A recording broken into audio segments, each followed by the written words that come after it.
First of all, there have been so many twists and turns with opponents. How would you describe the relief to finally be at fight week? Well, I was at fight week last time too, and I found out the day of, you know, my fight was canceled. So I'm not counting anything until I step in that cage. I mean, when you've had that happen, I mean, look, I'd be stressed if I were you because everything's been, so temperamental with getting to fight night. I mean, how do you push a lot of that stress out of the way so you can be in the right mind frame to compete at your best? Well, not giving a fuck. I'm like, hey, it is what it is. New opponent, this, that. I've been doing this for 20 years, man. So all kinds of shits happen over the years. So I'm just like, where I'm at in my career, each fight could be my last. You never know with injuries and things going down with all this COVID stuff and, you know, fires burning and tornadoes and hurricanes. Who the hell knows what's going to happen? All I know is Saturday night, I'm going to go in there and get the job done. And, that's all I can do. I mean, you've been in the UFC so long. You've been through, I believe Spike and then Fox and now ESPN, and now we're in the pandemic era. I mean, how would you describe it for you? I mean, you've fought in so many different eras of the UFC. Uh, it's kind of weird to think about sometimes because, time flies and you just live in life and, you know, it doesn't really sink in until I sit back and think about it, how long I've been doing this. So, I'm just trying to enjoy the moment. There's a lot of years where I let the nerves get to me and just the uncomfortableness of doing what we do, and really, like I said, just not taking it too serious. I mean, take it serious, but just like it is what it is. Let's do what we got to do, and I'm gonna train and try to stay healthy, and things are gonna happen, in life. Things are gonna happen. Bad things happen, to good people, bad luck, whatever. So I'm just riding the wave, man, and just trying to enjoy my time while I'm here, so I can look back someday and say that I enjoyed it, and have good memories. Does it feel like a throwback to The Ultimate Fighter? Small cage, no fans, not too many people, anything like that? Yeah, I guess a little bit. I'll tell you after I fight on Saturday because I haven't had the opportunity to fight in the Apex yet with no fans. So it's gonna be a little weird, but we'll see. Yeah, it's crazy, man. It's weird times. Most guys hope to have a career as long as yours in the UFC. I mean, can you pinpoint it to any particular thing or any particular secret as to why you've been able to be one of those guys in there for so long? Well, because I'm one of the real BMS for one, and for two, yeah, man, this is just what I do. When I was younger, I didn't, maybe take care of myself as good as I should have. So these days, being a little older and more mature, I take care of my body better. I eat better. I work on my recovery more. I don't party like I did when I was a kid. Just all those little things add up. My family and my friends and my team are of the most importance to me, and you push the rest out. So you just trust the people who are around you who are gonna have your back, and just like I'm with the same coaches. You don't see me jumping around different coaches. I got the same crew, for years. I mean, I've moved a few times, like back to Colorado and back out to Oregon, but you know, um, I think staying with your people and letting things develop and trusting your people really. Last one for me. What does Mike Rodriguez bring as an opponent?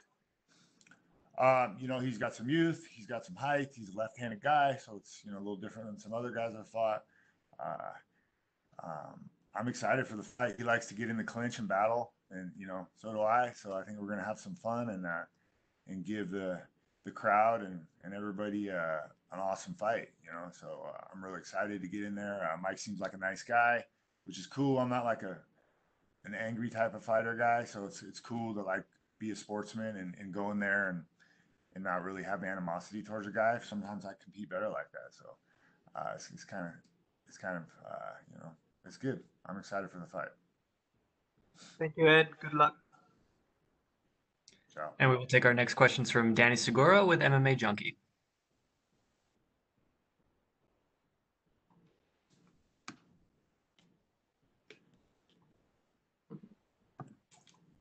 Sorry, one second. Can you hear me? Yo, Hello? I can hear you. You can hear me? Yes. Oh, okay. Yeah, I was saying, like, you've been around the sport for quite some time. This whole thing's crazy with the pandemic. Plus, like, I think you've had a very unique case with all the bouts that have fallen through. Would you say this is like the craziest thing you've witnessed in the last few weeks? Like the craziest period of your fight career? Yes, kind of. It kind of reminds me of like the beginning of my career when you wouldn't even know who your opponent was. You'd always have like changes. There was no like the internet wasn't like it is now with all the social media. I think we had MySpace back then, so it's like it reminds me of that a little bit, and just kind of with the changes and just like whatever it is, what it is. Whoever they're gonna put in front of me, I'm gonna be ready for. Yeah. Has all these bouts falling through, has it made you more eager to get in there? Like, do you feel like, I don't know, do you feel any differently heading into this fight because all the missed opportunities? Uh, not really. Like at first when the Mershart fight originally fell through back in July, it was pretty frustrating, but I kind of got my head right and just got back to training, and I think I went through 5 opponents for this Yeah, fight. So after the first or second one, I was kind of just like, whatever, what are you gonna do? So like, I'm fighting somebody. Hopefully they'll get me somebody. I'm gonna be ready. So yeah. And you mentioned earlier how, with all the craziness that's going on in the world, like any fight could be your last fight. But if you could give us sort of a timeline, do you feel like you're sort of wrapping up here in your career? How many fights do you have left in your fight career? I don't know, man. Like I said, one at a time right now is the way I'm looking at it. Uh, after this fight, I'll get back home. I'll assess the situation with my team and my family, and my health is the most important.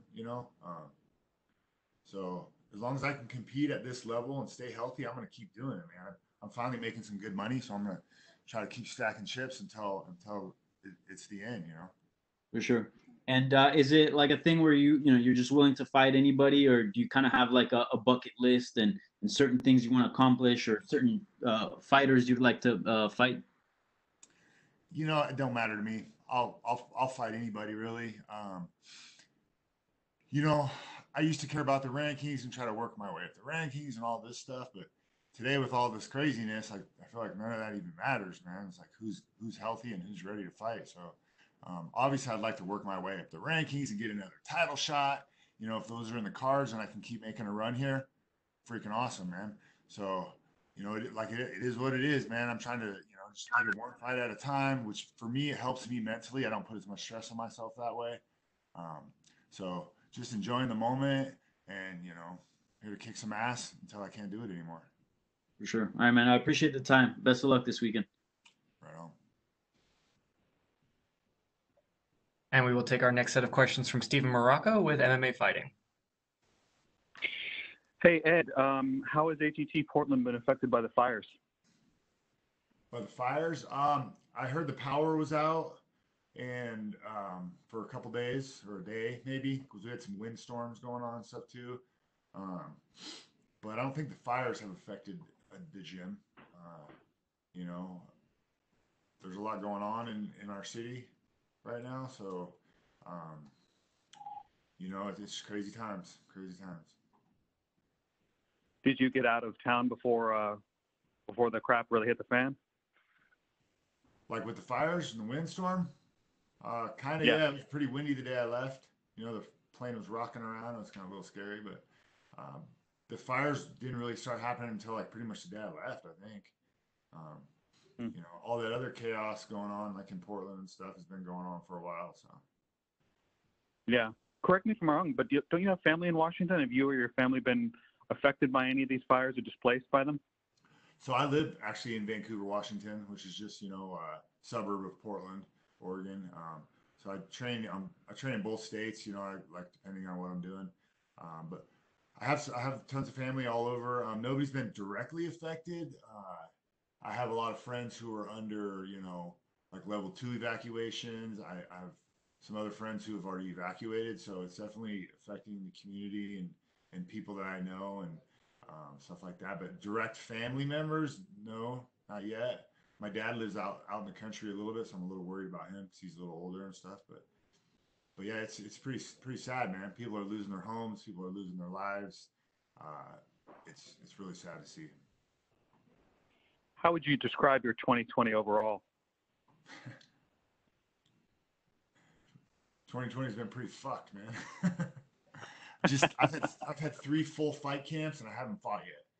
I fight Saturday, great. That's one fight, but I had 3 full fight camps with not making any money and not getting to fight. So I mean, I'm in the best shape of my life almost. I feel like so that's cool, but at the same time, nobody likes working a half a year and not getting paid. So it's been a little rough financially in that sense.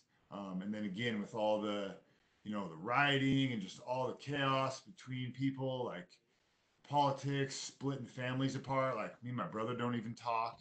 It's because we're on. We have different ideas of what the hell's going on, and it's been pretty fucked, man. Honestly. But you said you and your brother don't talk. Which side are you on? No comment.